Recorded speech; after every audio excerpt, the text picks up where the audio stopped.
Naseem Hamed, he don't get the props that he truly deserves. And a lot of the people in the UK forget about him. Coming to the ring, Prince Naseem Hamed.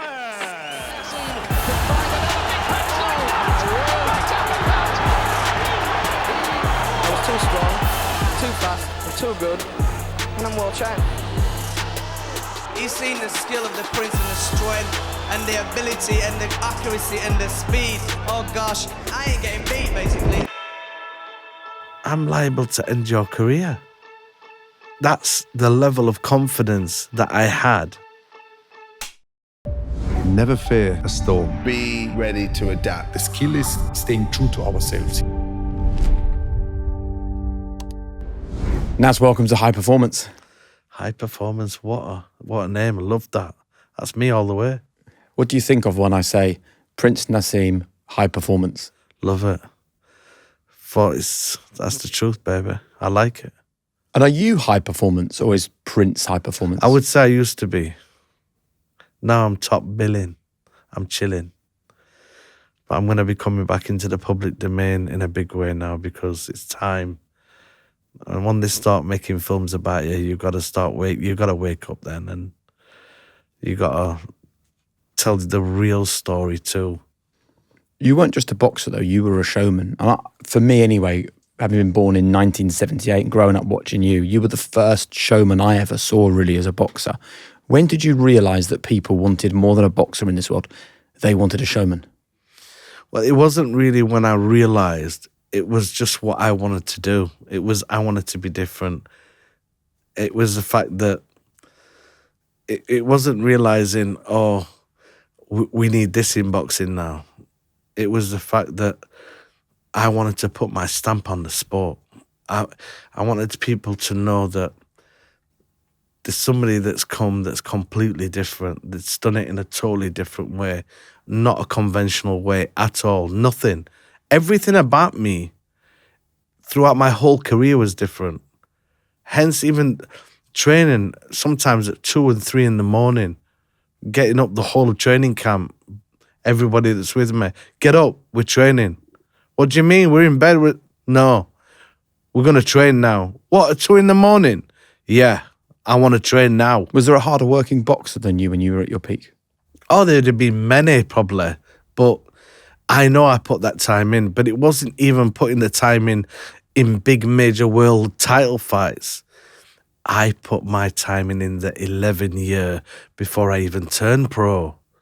That's why when I started at the age of 7, well, you can take yourself and advance to 11 years old before you could have your first fight as an amateur. So kids that was becoming an amateur boxer at the age of 11 and just starting fighting and training then, I was 4 years in advance. I was 4 years before them. So I was always in front. But what made me more in front is having this natural ability to know where they was going to be before they were there. To be able to see some things that people couldn't see. The eyes are an amazing thing in boxing.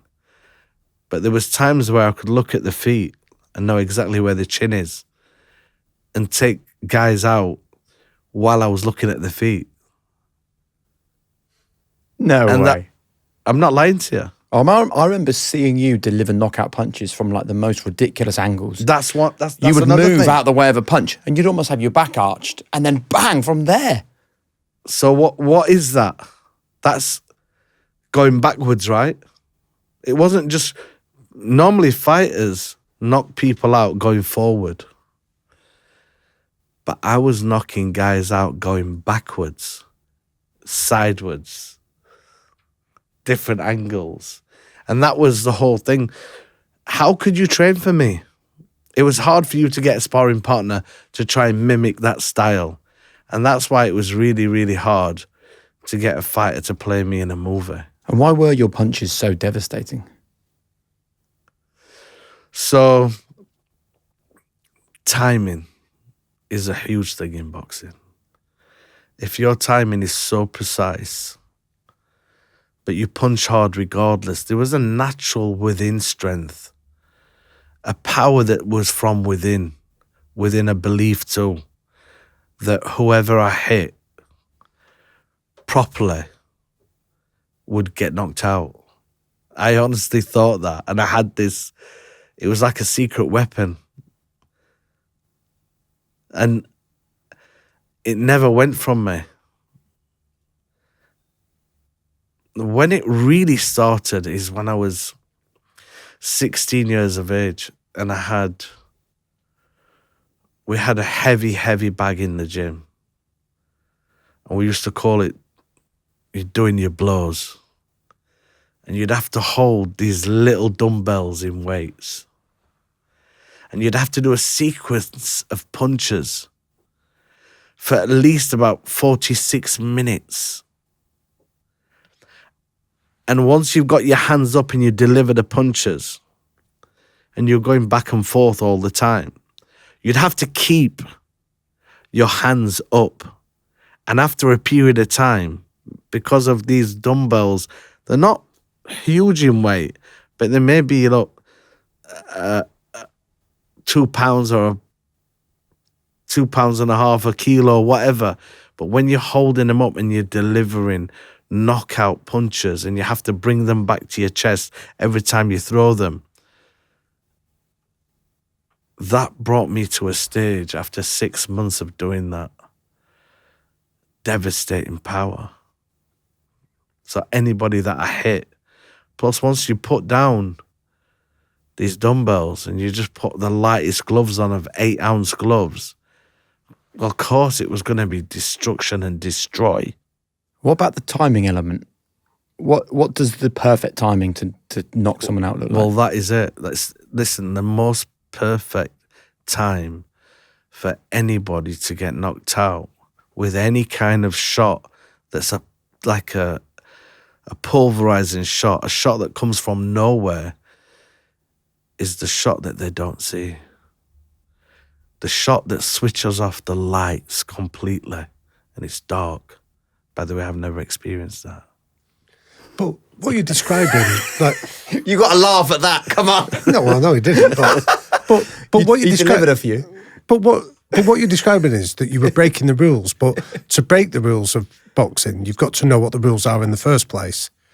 So what was it that you did that was probably distinguish you, that made you the most unconventional fighter of your generation? You know, there's a moment every evening where I look at the kids and I look at the work that I still need to do and I look at the week ahead of me and I realise that basically recovery from Monday to Friday is not something that I get to schedule. I mean, I need it to happen in the background basically while life keeps on moving forwards. And this is one thing that has helped me to achieve it. This is called Vitals by Heights. And inside these capsules are 20 essential nutrients, including omega-3 DHA for brain power, all the Bs for energy and vitamin D3, and this is formulated and tested by scientists and dietitians. Long days, early mornings, back-to-back records, late-night projects, some kids' parties at the weekend, maybe just going out for dinner with my friends has to fit in there as well. Whatever it is that's taking up the hours in each week, Vitals just keeps me sharp and ready to go for each one of those moments. And by the way, this is ridiculously easy. It takes about 6 seconds, but you will feel the benefits all day long. 2 tablets, with some water. Join the thousands of people sorting their health out. Just go to heights.com/Jake or enter code HP20 at checkout for 20% off your first month. You know what's wild? We spend hours optimizing our morning routines, our nutrition, our training protocols, but that same discipline should apply to how you live online, not just offline. I'm talking about your online security, and this is where Surfshark comes in. It's a VPN that keeps your data private and secure by encrypting your internet activity, whether you're traveling, working remotely, or using public Wi-Fi. Surfshark protects your connection and keeps your data safe from hackers. It's basically the digital version of locking your front door when you leave the house. But it's not just about security. It's also about focus and control. Surfshark's Clean Web feature blocks ads and trackers, so you get less noise and more space to focus on what really matters. Surfshark is also really easy to use. Just switch it on once and it quietly runs in the background, keeping you protected across unlimited devices. Take control of your online world at surfshark.com/highperformance or use code HIGHPERFORMANCE at checkout to get 4 extra months of Surfshark VPN, plus a 30-day money-back guarantee. My movement was, it was never the same. But let me take you back on something that you've just said. What do you mean about breaking the rules? Well, you were talking about Because fighting backwards, I but knocking did- somebody out backwards. But that's not breaking the rules. But I know what you're meaning in regards. I ripped up the whole script of how to box. I couldn't even put a manual together of what I did. You couldn't actually teach what I was doing. You can try and describe it Yeah. and show a bit of a feel to it and show it as a visual what it looks like. But it was so different. And what made it different is that movement. Like when you watch Manny Pacquiao, he does it well. He's fast on his feet. Yep. He's in and out. It made him it's so effective. When you see a fighter that's jumping from place to place, the hardest fighter to pin down is a fighter that's on a complete, his head is a moving target. It's never there. Yep. But when somebody can make you miss with a fraction and then deliver with a knockout punch, it's over. And how much of what happened in a fight was instinct, was just you reacting to the moment? of How it. much was it a plan? All of it. I love that question because I wasn't a fighter that had everything planned and that wanted everything planned. Like, oh, I'm going to do this, I'm going to do that, and then, yeah, I've broke him down. I didn't care what they did. My plan was one plan. I see my opening, take them out. But how does that fit with what you said earlier about the visualization, where everything has to appear in your mind first before you execute it? So what were you doing in those moments? So when I say to you, I visualize what I do before I do it. Sometimes you wait for that time, but sometimes you create a time for you to do it whenever you want. Right. And it all depends on the fighter that you're fighting. You could go out there and think, you know what? This guy's going to need to be broke down mentally and physically before he can be taken out, and systematically. Because you can't just go in. Everybody's different. You have to, everything's done in the way it should be. You can't rush a knockout or fast forward something or delay something. When it's perfect in boxing, it comes like everything else does. Well, talk about the mental breakdown then, because I still maintain that you were one of the best at winning the fight before the fight. See, a lot of people say that, but there's no truth in that. Go on. And I'll tell you why. When you fight guys from all over the world that are hungry to win, that have gone on full-on training camps to knock you out, and they're world-class and all they're world champions, they don't walk in that ring and they're beat before the fight's done. No. It's not true. In regards to Mike Tyson, there's a story of a guy in the opposite room to him, and he's punching the walls, and his opponent can hear him coming through the walls, and he's scared to death. Like, bless him, Frank Bruno. I love Frank. Frank was a national treasure, still is. But you go back and look how many times walking up to that ring fighting Mike Tyson, he crossed his chest. Yeah. Go and look. And go and ask yourself why. Because when you get when some fighters have got that fear, not just the fear of losing, that fear of getting knocked out, that fear of absolutely getting pummeled. That was not on my radar. I maintain that. See, I would disagree with you slightly about the impact that you would have. You can disagree before it, but I did it. But I'll give you the example though. When I Did you do it? I was there. I watched You were there. You were there. Go on.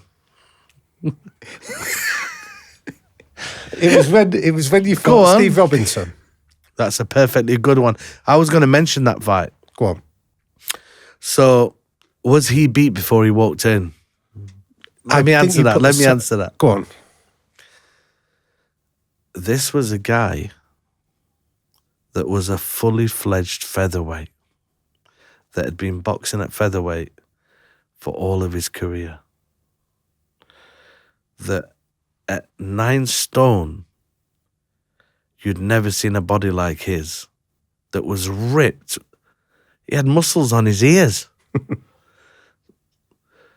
And then the opposite of him was me. I'd never even fought at that weight category. I wasn't even in the rankings. I was a super bantamweight. But the night that we got in that ring, I knew I was going to win. And I knew he weren't going to go the distance. But he honestly thought, and he said it in interviews before, we're going to outsmart him, I'm going to outpunch him, I'm going to be too strong for him, I'm bigger than him. All of these things. But I knew I was going to win that night. But do you remember what you did to him in the press conference before that final press conference? Was you there? Yeah. I might have said to him, if you're that confident in winning, Yeah.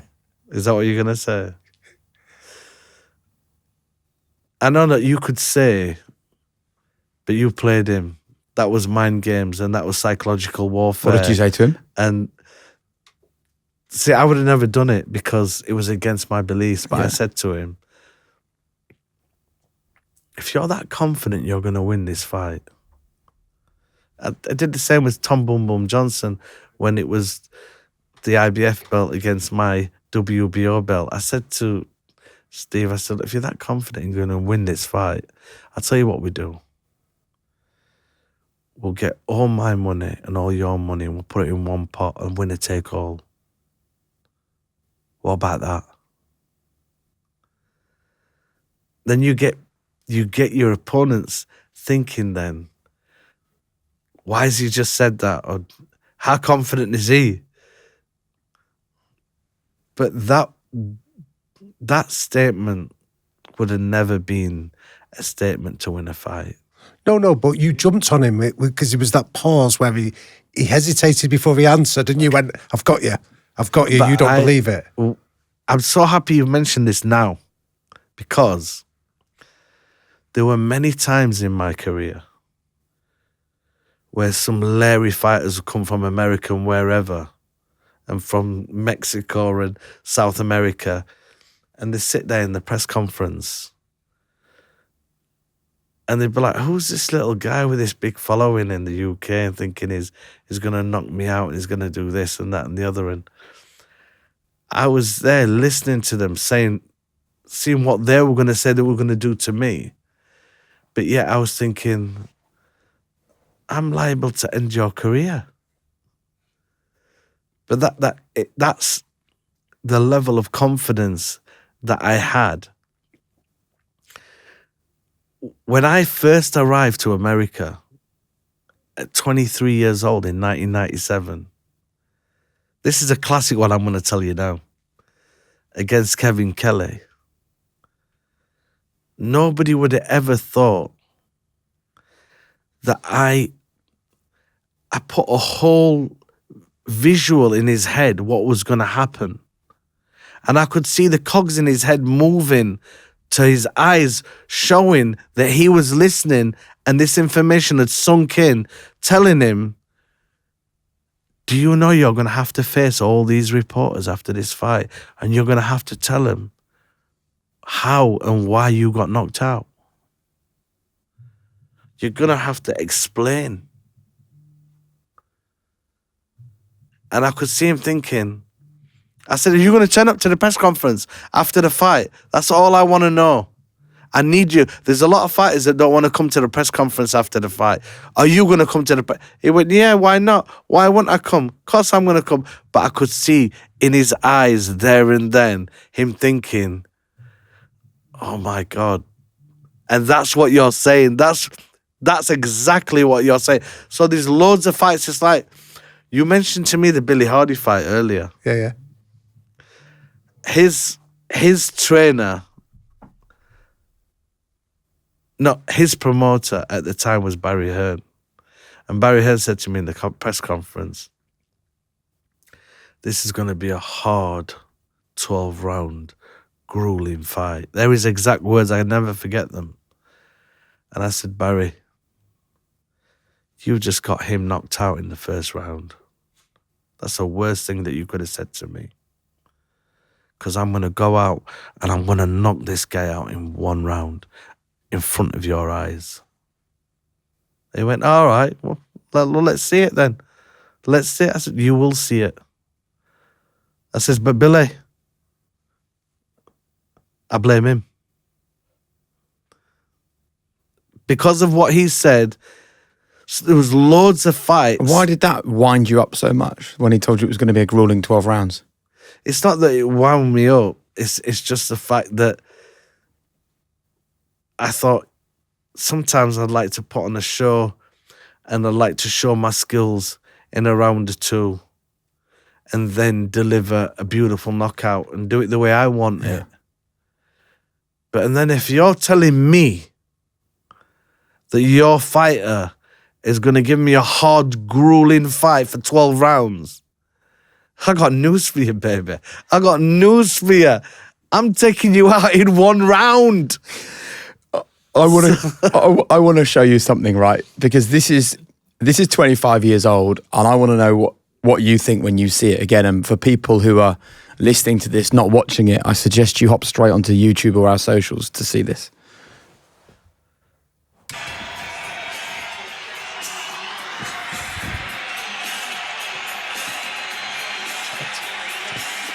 I love this.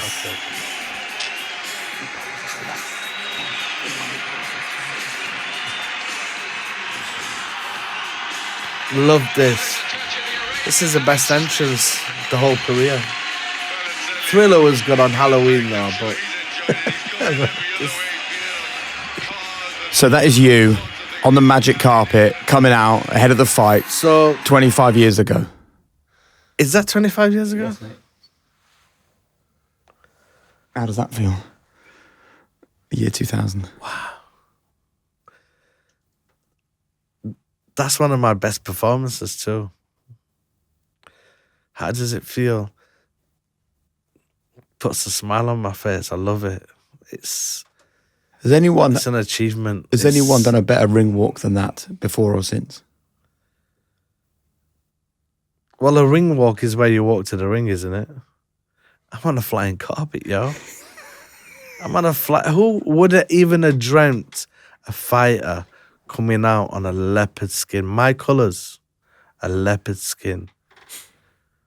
Flying carpet where guys were looking up in the arena thinking, he's there, he's above us. It was just so surreal.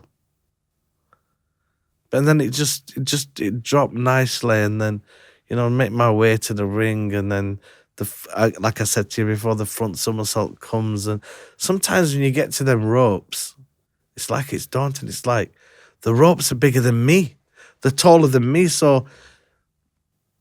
and the gloves are attached, the thumbs and the gloves, so you have to balance. So it's a huge risk. Was there any part of you that thought this is too big? This too much. This entrance is too much. It's too big. No. Never. I mean, I always thought, do what you want. As long as you've got in your heart and you can visualize you've seen you winning, just do it. And what do you think those entrances did for your opponents? Some of them would dance to that music. Some of them get groovy. Some of them would enjoy it. Some of them would think, I don't want to be waiting for him coming out all this time. That's what was some of them. It was, I felt the madness of some of them entrances was they'd last longer than the fight. So I was like, I didn't want to say before the fight, oh, you know, my entrance is going to be longer than taking you out. I didn't do that. I didn't ever said that. But deep down, I knew, listen, if you've got devastating power, concussive power, and it's like a spring coil that once you let it go, because I used to call them rocket launchers, and you bring that with timing, and it's so precise, it's clean. Like a surgeon, I wanted it clean cut, not clinical. I didn't like messy stuff. That's why my favourite round was round 2. I love round 2. Because? I always thought that impress in round 1, show some skill, show your ability, then come out in round 2 and just KO, complete knockout, and enjoy round 2, because I knocked out 11 in round 2. Plus, I always had a favourite number that I still see until today everywhere I go. And it's the number 23. So 2 and 3. But 2 in boxing is my favourite round. Like I say, I didn't used to get paid no overtime. So... So why delay something to take longer when you could be like, I'd be on a plane with my wife, we'll be out, we'll be on holiday. And at this point, we're going to leave you for a minute because you want to pray, and then we'll carry on the conversation Beautiful. In a couple of moments. Yeah. Thanks, Nas. You're 6'5". Yeah. You know how I know? How do you know? Have a guess. Because you looked at me and thought he's tall. No. Go on. How would I know your height? Just by looking at you. Sat down. Feet. You know how many people I've knocked out?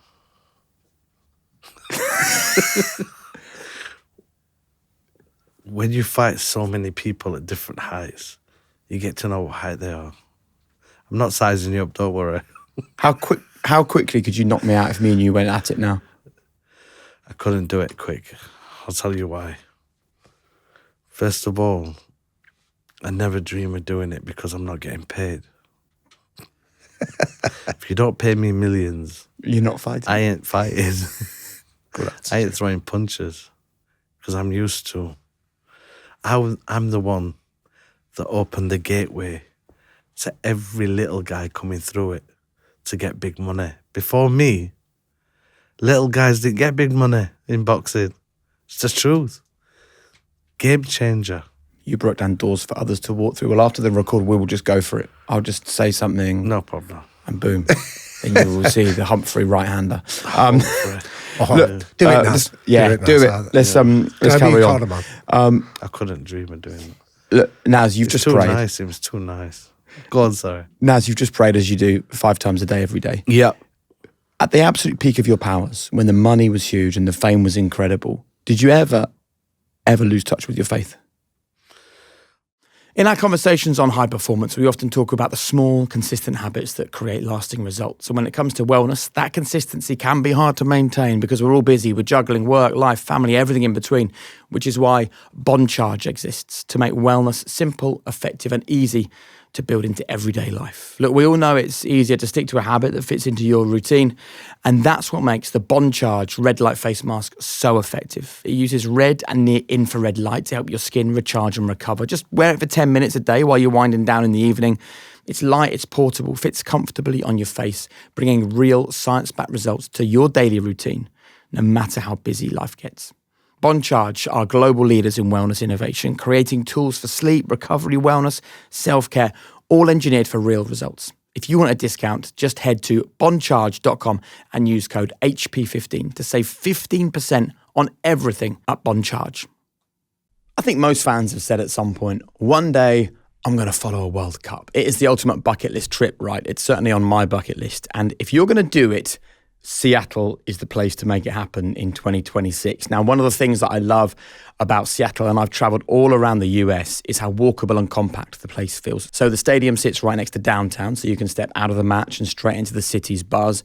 The weather is perfect for football. Those mild summer days that the city's famous for will make all the games feel enjoyable.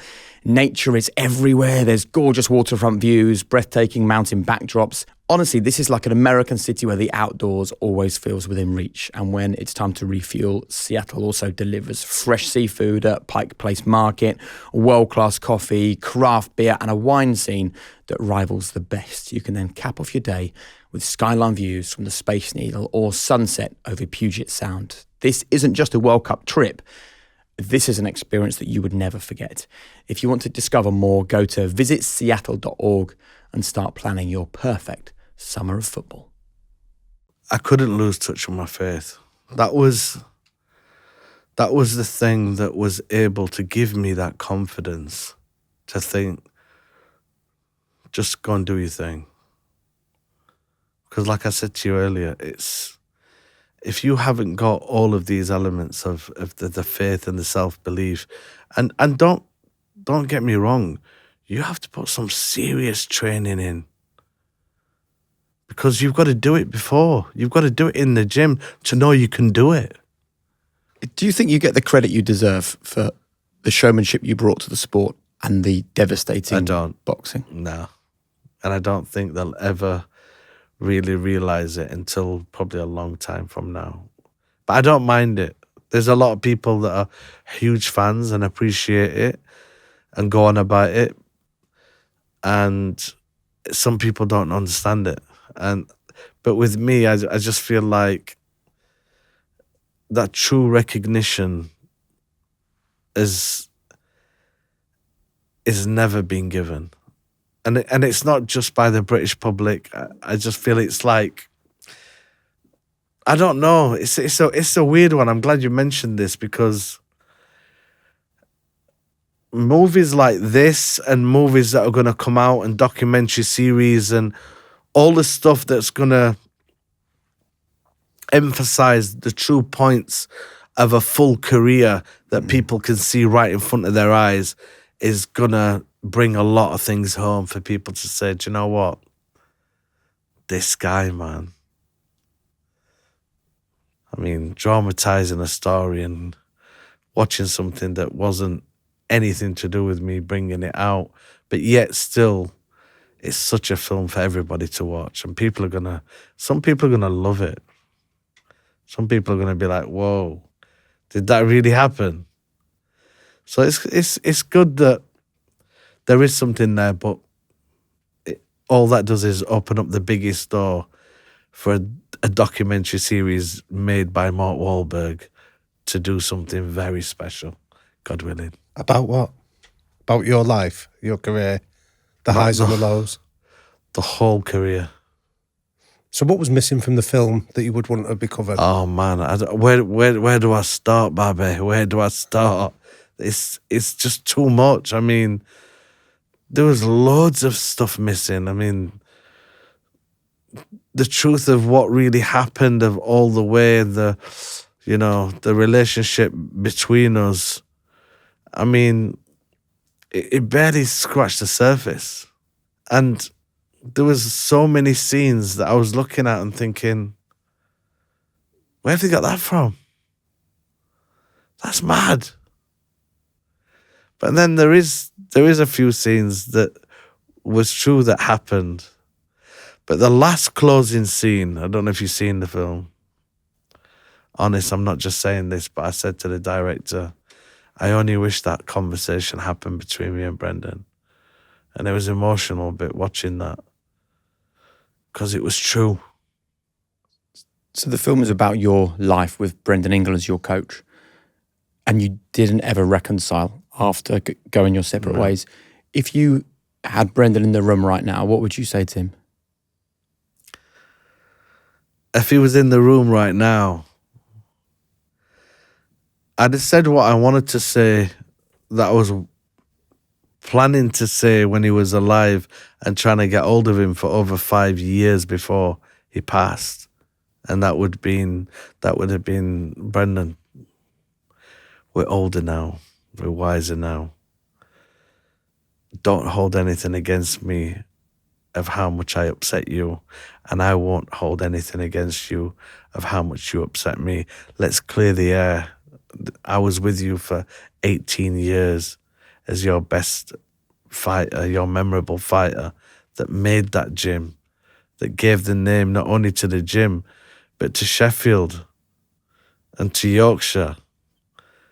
You know, I wasn't a public enemy. I was a public Yemeni that was born in Sheffield, made in Sheffield, the Steel City. But yet, I'm the son of an immigrant, a shopkeeper that came from nothing, that could see, literally, the boxing club from his bedroom window. That one day my dad took me down there with my brothers to start boxing, to learn how to defend ourselves, because there was a lot of racism in the 80s and 90s with the National Front. And thank God, one of us came out of that and showed that we had a God-given talent. Sold out arenas all over the world. Would you tell us about those early years then, about the racism that you experienced? So the film goes on about it a little bit from the beginning, but it wasn't as bad as they make out it to be. I mean, I didn't face so much racism. There was racism there, and when it comes to officials in boxing as amateurs, it wasn't that they disliked me personally or anybody of colour. It was the fact that they had an issue with Brendan, because Brendan was a professional coach training amateurs, and amateurs and professionals was training together, and they hated that.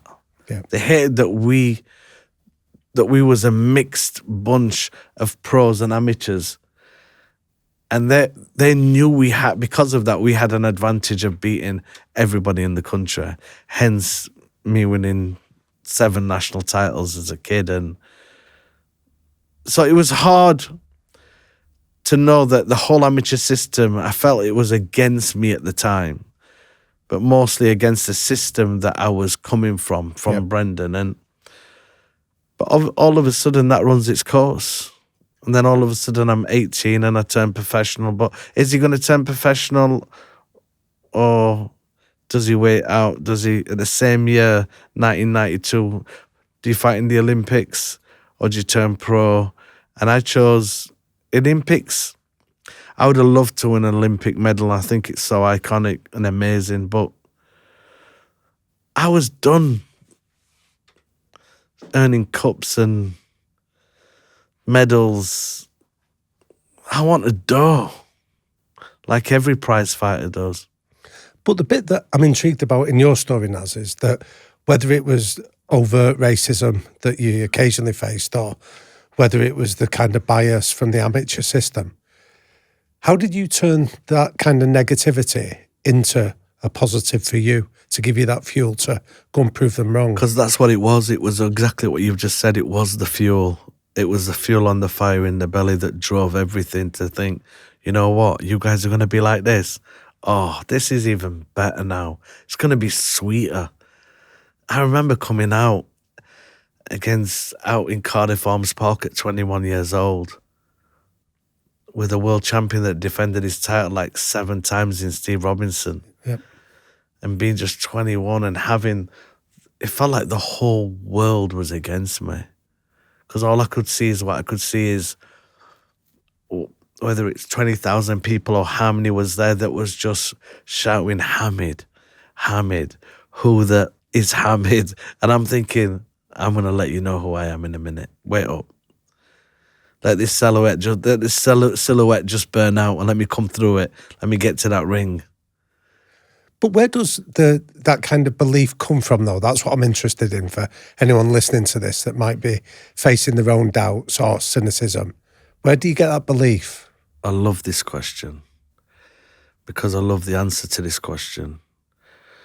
This belief that you're talking about, trying to find where it really comes from, can only come from one place. I'm a Muslim, and I'm so proud and happy to be a Muslim. And I've always mentioned about my religion. I always did it in the ring. And the faith that's in my heart, when you've got the belief in Allah, you've got belief in yourself. Them two things there, belief in God and belief in yourself, that's a strong concoction right there. That whole thing of knowing in my heart that Allah's with me, God's with me. You know, there's no negativity. It's hard to break. It's like you watch these guys now that are fighting these Muslims from Chechnya and Dagestan in the MMA. You'd never be able to see one of them like that Habib. You'd never be able to see him get beat.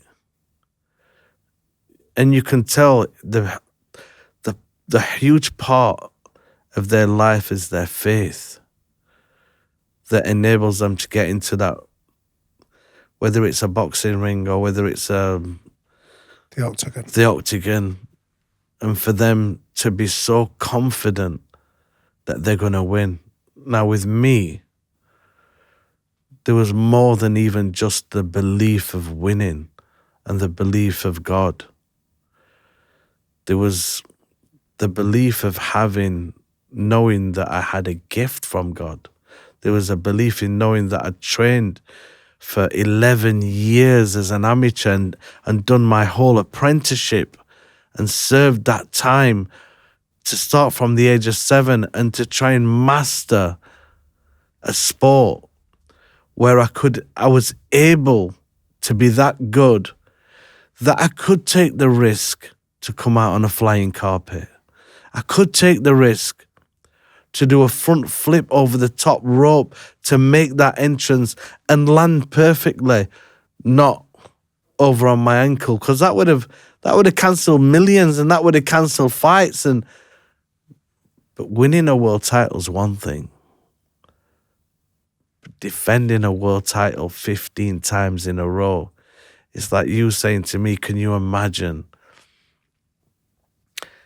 England winning the World Cup from 1966 when they won it, and then 15 times in a row they defended the World Cup, and it's unheard of. But can I take you back earlier than that, though? Because I know, like, Brendan used to, so you go in as a 7-year-old with your dad, hoping that you and your brothers can defend yourself, and he's making some kids stand in the ring and sing a song.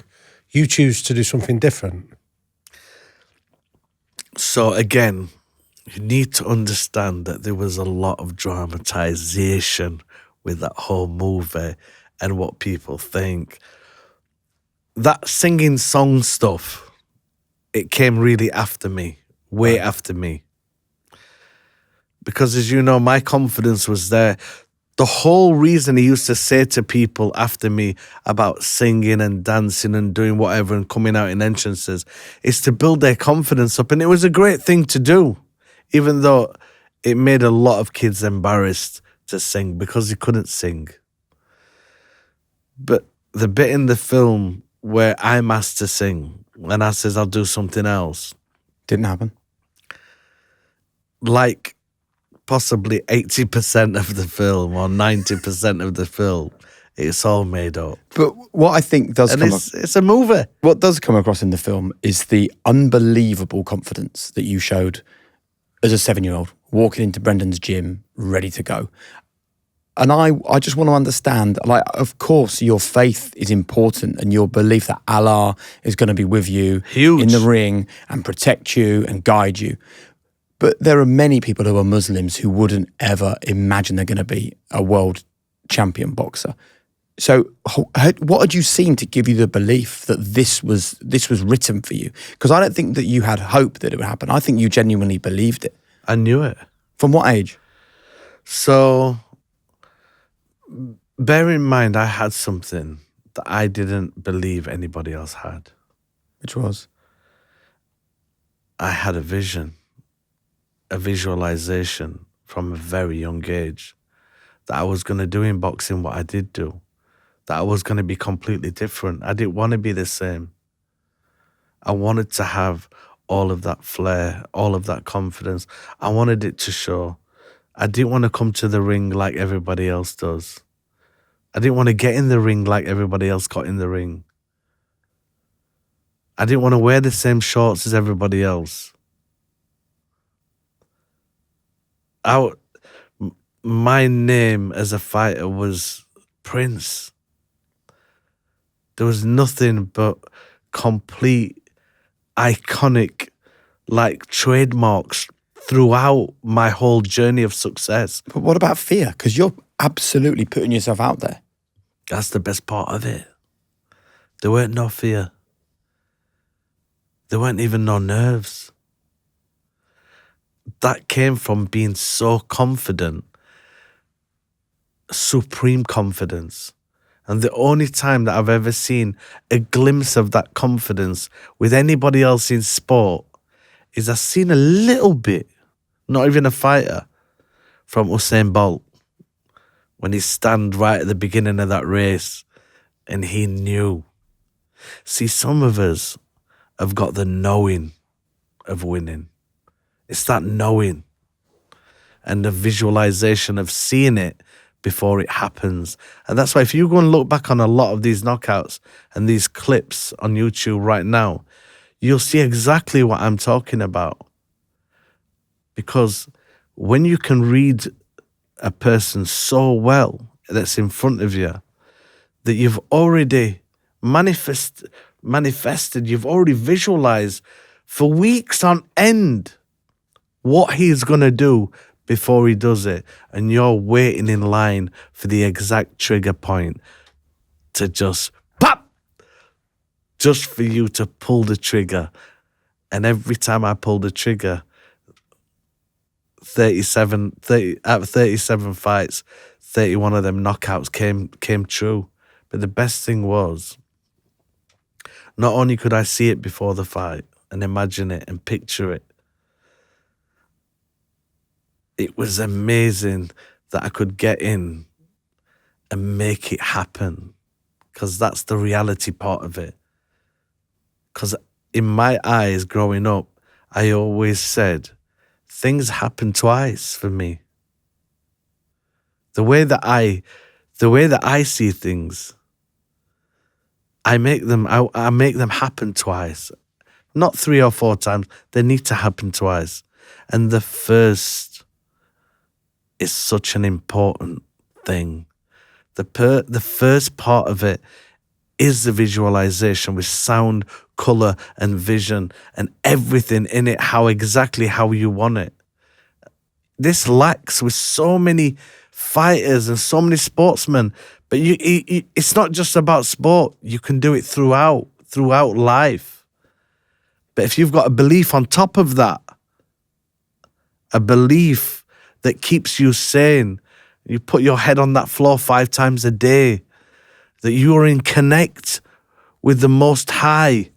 You've got a connection with the creator of the heavens and earth and everything in between. That's another level. Something else that's beyond your imagination, what we're talking about right now. So Najma, who is our YouTube queen, she's amazing. But she's young, and she was watching some footage of you today. And in some ways, it was incredible to watch her seeing it for the first time, but also quite sad, because she's like, he did that in the ring? And then she said, which I won't forget, she went, his face the minute he knocked someone out was amazing. And I think the point with that is no one is doing this now. Najma is not seeing modern fighters do this and going, oh, right, so it's Naz who set the tone for what a modern fighter does now. Like, is boxing boring? It's not that boxing's boring, but things are different today. And I'm not just saying it because I've done my thing and it was in such a colourful way and nobody's it's not. I'm not saying it because of that. Look, we got YouTube boxing now. We got YouTubers. The game has changed so much. It's a numbers game. What do you think of it? Well, I'm happy about one thing. I don't mind people making money through the sport of boxing. I like for anybody to make an honest living. And if they can train and they come from a YouTube background, can come from any background and they want to do some boxing and they've got a name, and like I said to you, it's a numbers game. You know, these fighters are getting put on Netflix and whatever, and I'm happy for them. Yeah. I'm not going to be a guy that's, first of all, I've never been jealous. Jealousy is one of the baddest, worst things. Envy and jealousy for me I never ever think about it. And I thank God that it is a form of disease that it destroys people from within. But that's not me. And I'm happy for people. I want to see people do well. Yeah. I want to see people earn dough. So you like what someone like Jake Paul has done? It's not that I like what he's done, because in a way it shows that the sport is being taken in a different direction, and it takes away the beauty of the sport and the noble art of the sport because of somebody just coming in and earning more money than all of the world champions. But that's what's meant for him. He created that platform. I give it up for him. That's no problem. Am I interested in it? I've got no interest in it. I didn't watch him fight Mike Tyson. I didn't watch Andrew Tate's last fight. What? I want to watch unbelievable fighters that really want to win, that want a legacy in boxing. It means everything to them. Yeah. I want to see these guys win. I want to see these guys fight. I want to see these guys compete. Andrew Tate and Jake Paul might claim that they are great fighters. They can claim what they want. But when you've been in the dizzy heights of boxing, when boxing was really like at the forefront of amazing fighters from an era, like at the same time Tiger Woods was doing what he was doing, and Biggie was still rapping, and Tupac, and you got the best of the films and the best of the sport, and I don't know, I mean, that's the 90s. Yeah. That's the 90s. That's my time. When we spoke to Tyson Fury, he said that some of his mental health challenges came when he struggled to uncouple the Gypsy King from the father and the husband that he was as well. How did money and fame and the title of being Prince Naseem affect you? It didn't affect me. And I thank God so much. I'm that humble kid that came from that corner shop. It's never going to be forgotten that I'm the first man to say where I'm from. I'm the first man to say that my parents are from Yemen. I'm the first man to be proud that when I get mail from the Yemen, my stamp is on that envelope. I can see myself on an envelope when I get mail from. They made 5 stamps of me. I'm proud. But I'm still that son of an immigrant, a shopkeeper. And that's it. That's the be all and end all of it. I'm proud of that because we came from nothing. And I'm happy we came from nothing because there was no wealth in my family tree before me. And it's just sweeter to be able and have your biggest achievement is not winning world titles. Your biggest achievement is not setting records and coming out with an amazing visual of setting a legacy of knocking people out and doing it in a certain way that nobody will forget.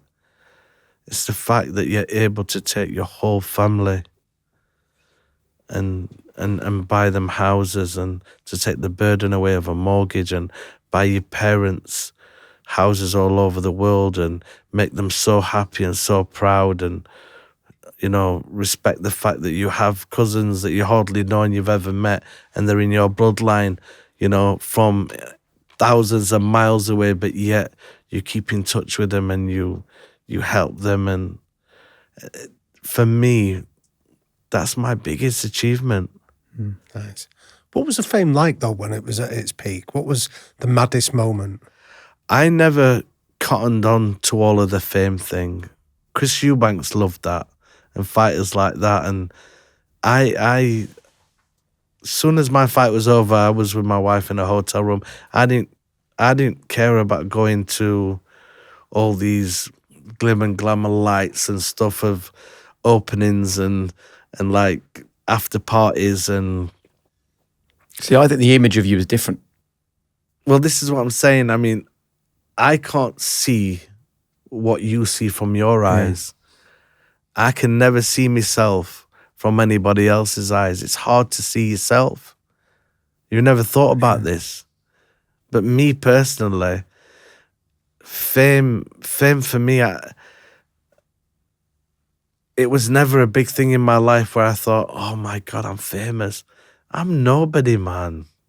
I still feel I can say I'm a no.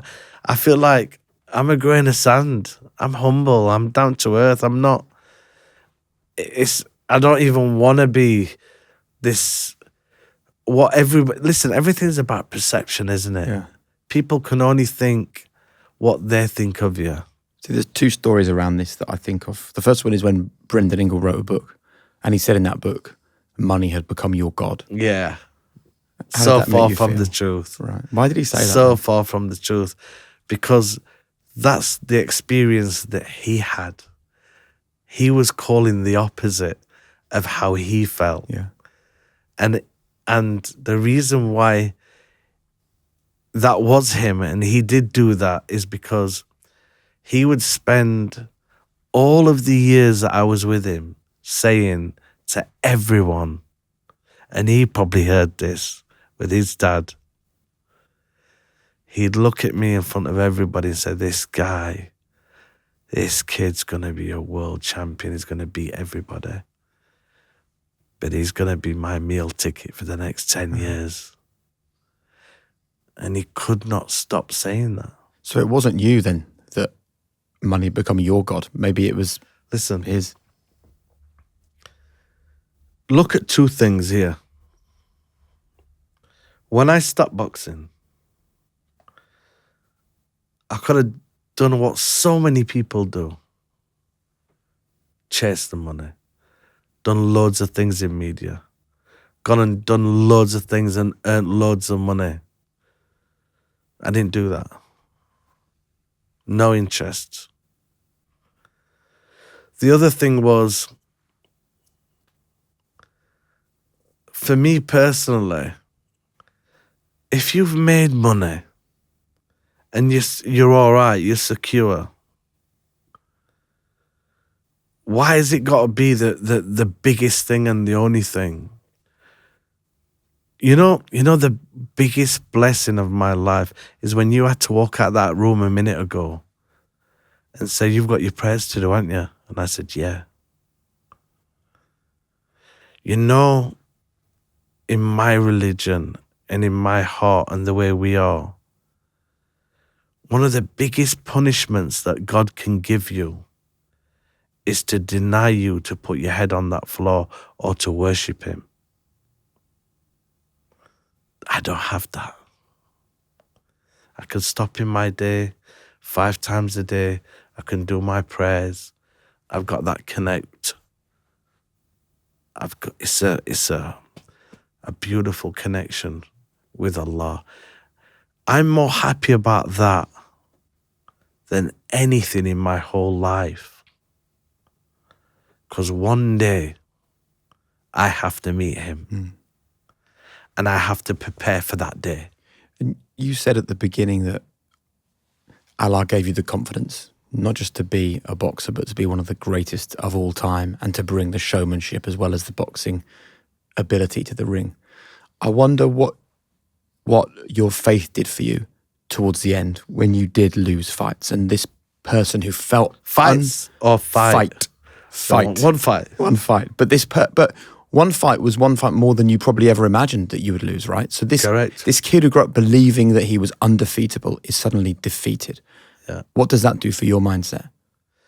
So the first thing, I mean, going into that fight Against Pereira. yeah, I already knew it was going to be such a uphill struggle regardless. I already knew that I was weak, weight drained, 8 weeks to lose 2.5 stone. Everything was impossible. Everything was against me. Should you have taken the fight? No.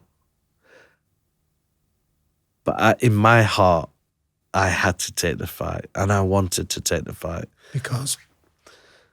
Because of the fact that I didn't want him or anybody else saying, oh, he's delayed the fight or he won't fight now.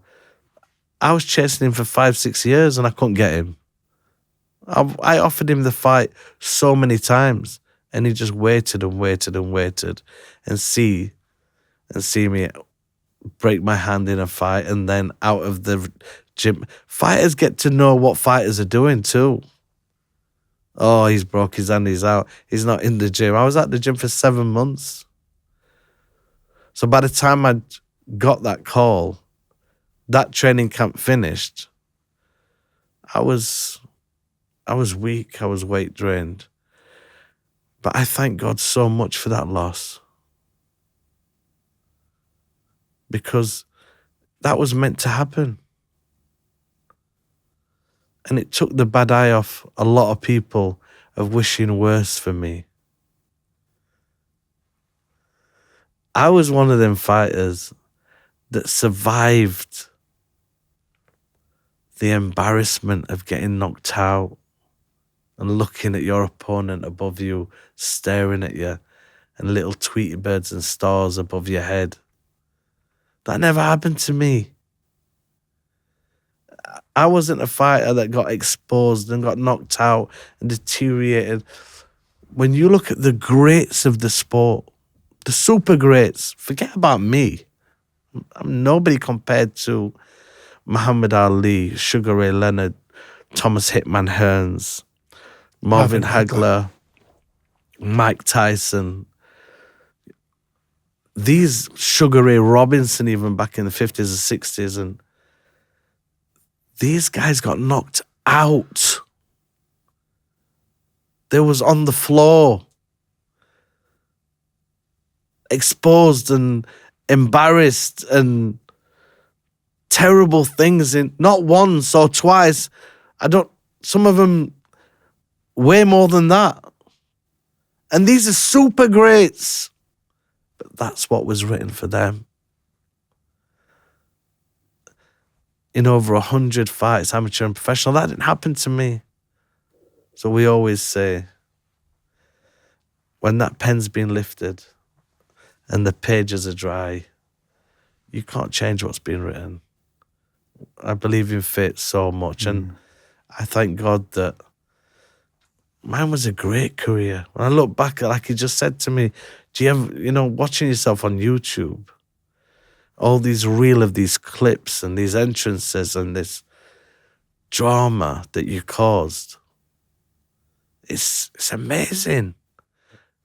The 2 fights after Barrera that you had, were you a different man? I had one fight. Right. So I took about a year out. Yeah. And then I had one fight in 2002. Were you a different man when you came back for that fight? So I had a few back problems before that fight. So I postponed that fight. And things didn't look so well because I came at a time where non-stop hand problems. Non-stop. Hands just always killing.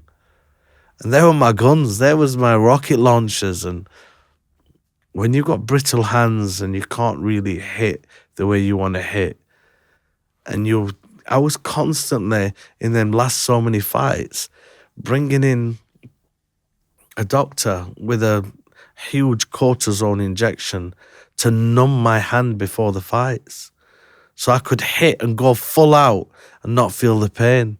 Right. But that wasn't doing me good, having that injected into my hands before the fight, just before the fight. So when that time came of just thinking, it weren't hard for me anyway. When that time came, it weren't hard for me to say, you know what? Alhamdulillah. All praises are due to Allah. Alhamdulillah.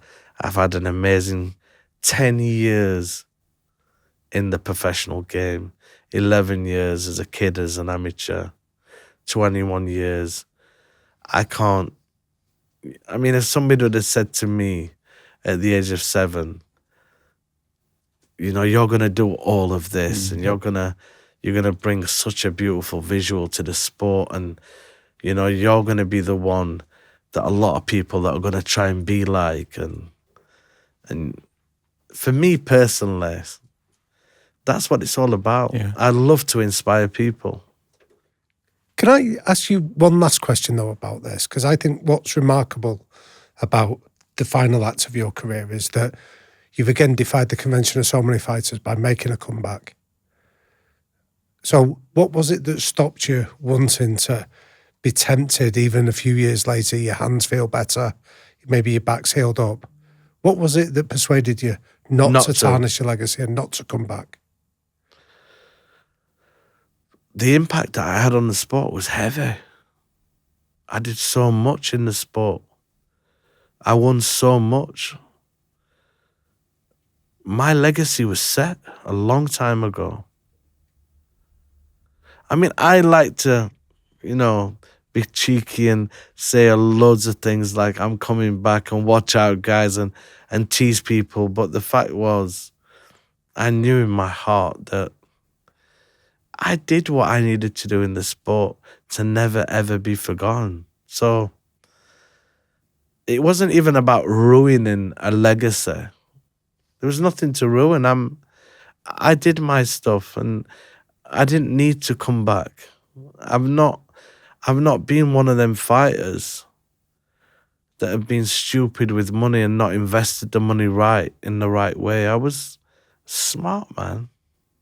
We did things in the right way, and like I say, I had for me, upbringing is the foundation of life. I was brought up in the right way. My parents did a good job on me. I thank God so much for my parents and my brothers and sisters and the whole of my team and everybody around me. Everything blessed. Naseem Hamed, thank you very much for joining us on High Performance. Great to be with you guys. Hope you enjoyed it. Brilliant. Mate, thank you so much. What a conversation. Damian. Jake. Well, that is up there with some of the most remarkable conversations we've had on this show. And I think the whole world is intrigued by this guy who had this incredible sense of self-belief, this remarkable ability to entertain crowds and to demolish opponents in front of him. but then who did just disappear Yeah. for, a couple of decades.